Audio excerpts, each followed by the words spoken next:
On this episode, we head towards the Kenai Peninsula and pass glacier after glacier after glacier. And we take time to paddle with friends on ponds and down Portage Creek. Life is a winding road.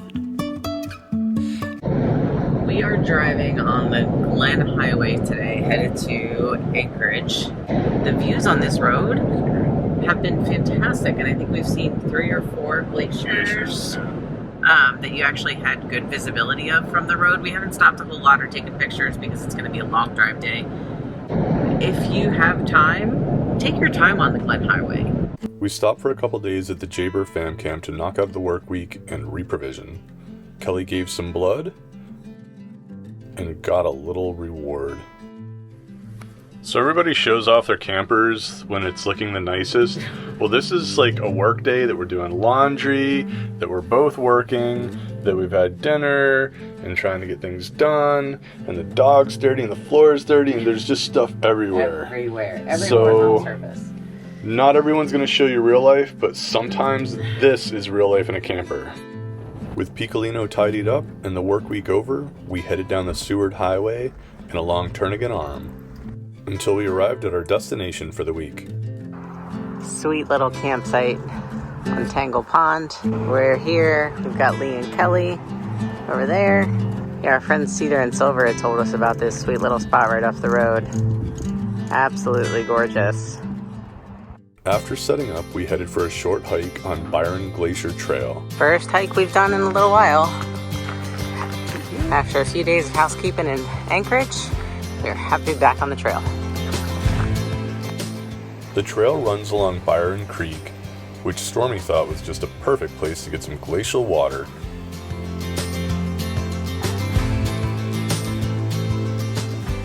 The end of the established trail offers beautiful views of Byron Glacier, but you can keep going further if you want to get a little closer.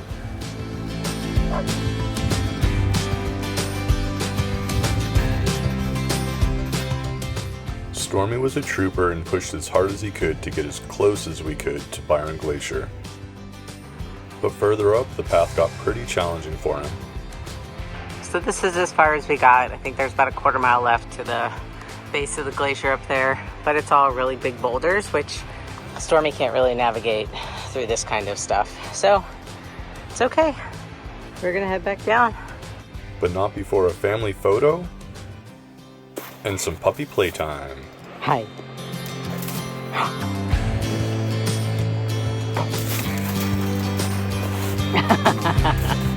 Easy pup. That night, back aboard Piccolino, This is like the coffee in the cereal bowl all over again. Stormy supplements. joint compound on top of... The plastic. Somebody didn't sleep well I last didn't night. sleep pretty much at all last night. Whoops. The last frontier. The next morning, we finally got around to adding our Alaska sticker. Look at that. Then headed to Portage Lake for a paddle with Lee and Kelly. We headed out into the lake, enjoyed some beautiful views, then started our run down Portage Creek. Stuck? This is the land of glaciers and the creek of shallow waters. Little water break. Lee paddled up the proverbial creek and relaxed in an eddy. Then Kelly fought her way across the swift water.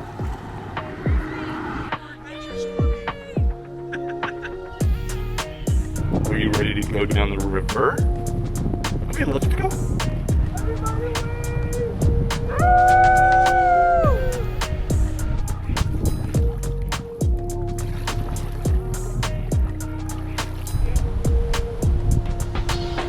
Woo! Beautiful day on the river. Right, Stormy? Loving it. And at the last turn, we're rewarded with one more incredible view.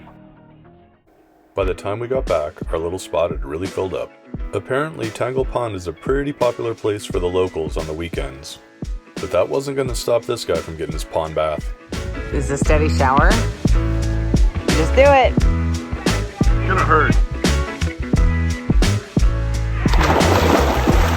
I didn't realize that was gonna happen. It was cold. The next day, the fabulous four hit the trail again. This time on the Crow Pass Trail along Barnes Mountain into the Raven Glacier overlook. It started out as a hot, steep slog through shrubs and trees. As you clear the tree line, it stays steep but gets a little rocky. Along the trail, you pass remains from Monarch Mine, which operated from 1906 to 1948. Several spots along the trail offer breathtaking 360-degree views. So if you don't want to do the loop around and up, you can opt for the zigzag straight up.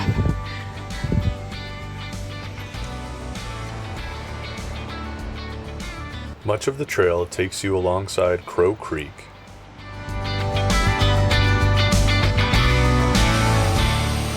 One spot even required a crossing. With all of us across and feet still dry, we continued on. So there's the trail we've been hiking. Pretty spectacular. Hell of a workout though.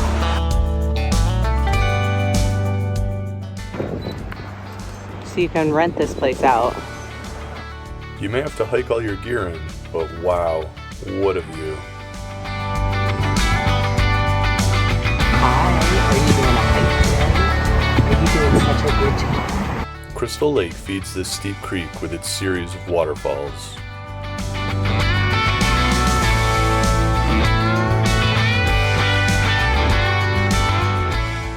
We stopped for lunch near Crystal Lake and Crow Pass Cabin and marveled at the beauty around us.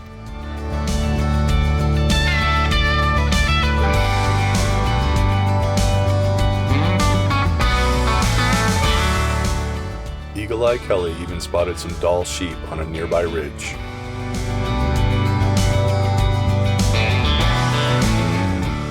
Then we continued on to Crow Pass and the Raven Glacier overlook. It's a little windy and a little stormy. And a really big Raven Glacier. Although you can hike out to the glacier, it's not recommended without proper equipment. On this hike, we were satisfied with just the view. With one more family photo for the album, it was time to head back. So what goes up must come down. Just like the water heading down this series of falls. Hey, baby.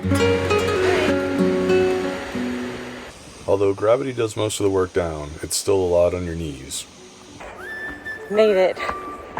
Just under 8 miles, I think. I'm not sure, but man, mosquitoes, the sun, the giant whatever it is that's toxic if you touch it, that gives you blisters, all decided to come out. End of the trail. How are you now? Not so good, and you? My knees. That's it, last few steps. Woo! Yeah! Conquer it. How are you now? I feel fabulous. Last bit, how are you? I'm great. I'm the tortoise. Stormy was the hare. After working up a thirst, we headed to Girdwood Brewing to try out their brews. They had a delicious selection of beers and a ski motif. While we were away, Karen and Bo showed up in their leisure travel van. No one was happier than Stormy to see his friends again. Aww. The next day, Lee and Kelly headed down the road and we relaxed by a campfire and recuperated. With Karen and Bo working the next day, we decided to take a day trip to Whittier.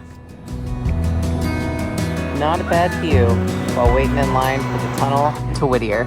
The only way to drive to Whittier is through the 2.5-mile tunnel, which is the longest combined rail and highway use tunnel in all of North America. This is also the first U.S. tunnel to use jet turbine and portal fan ventilation, first computerized regulation of both rail and highway traffic, and the first tunnel designed for negative 40 degrees Fahrenheit and 150 mile an hour wind. After approximately 6 minutes of driving, you see light at the other end and emerge into Whittier. Arriving at the gateway to Prince William Sound, we headed out for a hike. Starting our Portage Pass hike. Already got one glacier. Portage Pass. Woohoo! This 4.8-mile hike takes you over Portage Pass and down to Portage Lake. It's a steep ascent climbing 700 feet in only 0.7 miles. Very sore from the other day's hike. Yesterday's down day wasn't enough. But Jason just told me, as I come up over this ridge, it's gonna be worth it. Oh, shit. It's worth it. Hold on. Wow. At almost 10 stories high and several miles long, it's quite the sight to behold. At the peak of the pass, you have Portage Glacier ahead of you and Passage Canal behind you. At the top, we took a break before heading down to Portage Lake. Not sure exactly which glacier this is, but that's beautiful. The waterfall's incredible from here. Pretty spectacular.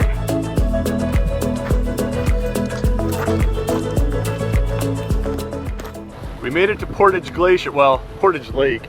Portage Lake. Portage That's the Glacier. glacier. We're Beautiful. here.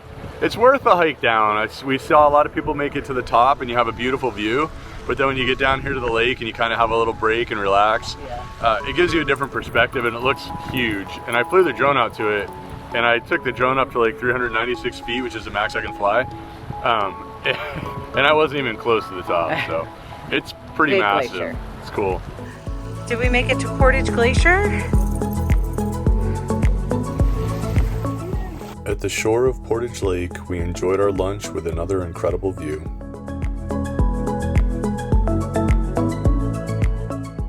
Then snapped one last picture before we made our climb out. The fun part of this hike is you cover as much elevation gain on the way out as you do on the way in. Keep cruising, buddy. Stormy was getting pretty tired. How sore are we after that hike 2 days ago? Things are still really tight. So say we all. Oh, buddy. Come on, Peanut. Finishing the trail, how do you feel? Tired. That was a bit of a slog, but totally worth it. Yes. Absolutely beautiful. Beautiful. After our hike, we headed to Whittier Harbor to rustle up some victuals. So we are stopping for some lunch at the Swiftwater Cafe with harbor views. Cheers. Post hike.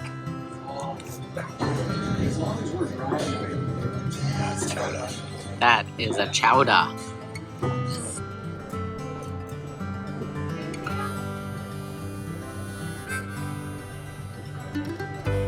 That's really good. Big chunks of clams, lots of cream, Super thick. nice flavoring. I'm a Mainer, and this is an awesome chowder. It's a good chowder. Stormy couldn't agree more. Stormy loves chowder. Are you a fan of the chowder? Yeah. So we each got what's called a half and half. And so the half and half is chunks of fried halibut and shrimp. Do you approve? We walked off some of that lunch along the breakwater, then grabbed some postcards and fudge before queuing back up to head back through the tunnel. Once back at camp, Kelly and Karen inflated their paddleboards and headed out onto the pond.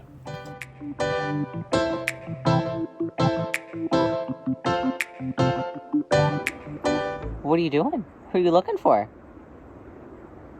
Are you looking for Karen? Where's Karen? That night, someone else decided to go for a swim in the pond. Fortunately, Stormy was already in bed when this cute little porcupine decided to visit our campsite.